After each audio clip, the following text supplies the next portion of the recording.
skills that you view as important for our students to know in the future, I would appreciate your time and attention doing that. Yes. So any skills that you think would be helpful to our students that they need to be using in the future. Motivation. Reading, writing, arithmetic. Oh yeah, speaking properly, or being able to edit something, or being able to write a resume.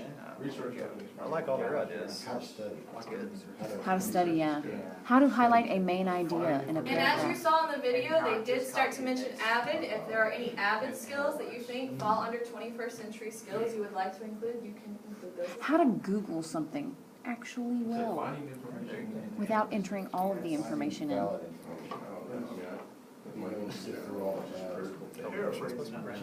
I think so, but I'm doing the camera. What are you doing? What are you doing then? It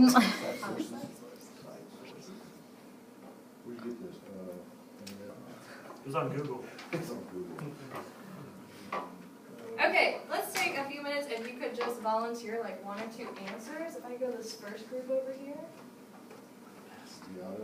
Let's see, using, learning basic skills like researching, finding information, analyzing it, citing sources, checking sources. Okay, thank you. Sounds like a history teacher to me.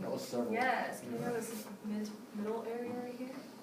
We talked about how to study. The research also is what we, talked about, but also critical thinking skills. Awesome. And then the group in the back. What did we Oh. talk about, Sarah? I don't know. It's all on video. I can get it back. I said having to. Okay, so Google is a major tool, but none of our students seem to know how to use it. So instead of researching in depth, perhaps just how to Google something properly. Okay, awesome. Let's continue with our video. Successful in college and the strategies that carry over into college.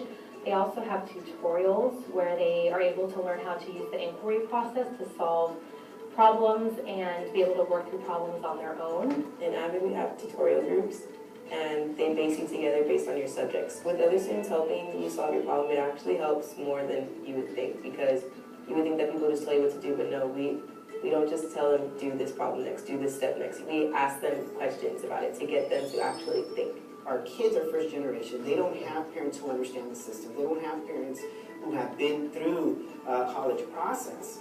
The Avid program is helping me get ready for college because I'm having the hands-on help to apply it. Last year we had 5 students get accepted to UCLA from our Avid class. If they didn't have Avid, I don't believe that our students would have those opportunities.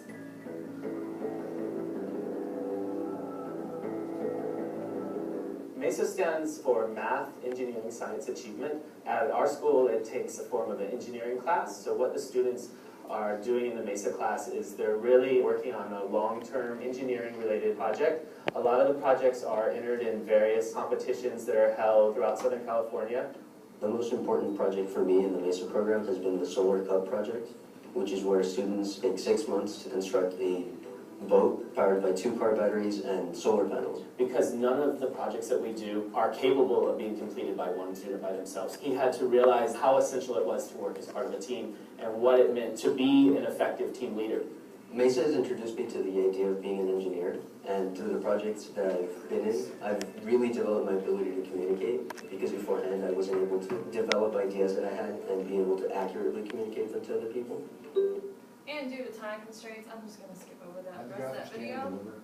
But the first one was Avid-based, which is kind of hard to implement in our classroom, but the same kind of ideas could be used where we have one student up at the front and the others actually question them, and they become more like the teachers, trying to get that kid to think about what's the next step in this process, or how do I actually accomplish this. You can see from the MESA project that even though we're not really science and engineering, we're social studies, that whole solar technology, we could incorporate that if we talk about it more like in the government standpoint, like are there laws or politicians that are for those kind of programs, and how do they implement those into society.